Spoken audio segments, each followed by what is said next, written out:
રાજકોટથી એક દર્દનાક અકસ્માતના સમાચાર સામે આવ્યા છે।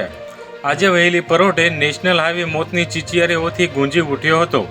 પ્રાથમિક વિગતો મુજબ આજે વહેલી સવારના સમયે હાઈવે પર બે કાર વચ્ચે દર્દનાક અકસ્માત સર્જાયો હતો।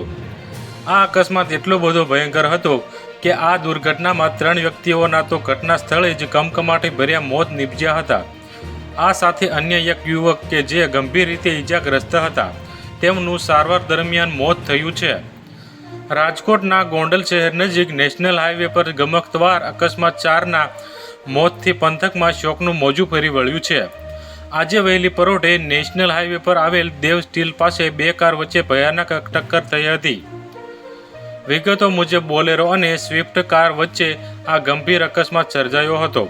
સ્થાનિક ચર્ચાઓ મુજબ રાજકોટથી ધોરાજી તરફ જતી સ્વિફ્ટના ચાલકે સ્ટેરિંગ પરથી કાબુ ગુમાવી દેતા કાર ડિવાઈડર કૂદીને સામેથી આવતી બોલેરો કાર સાથે જોરદાર ધડાકા સાથે અથડાઈ હતી। જો અમારા વિડીયો તમને પસંદ આવતા હોય તો લાઈક કરો, શેર કરો અને સબસ્ક્રાઈબ કરવાનું ભૂલતા નહીં।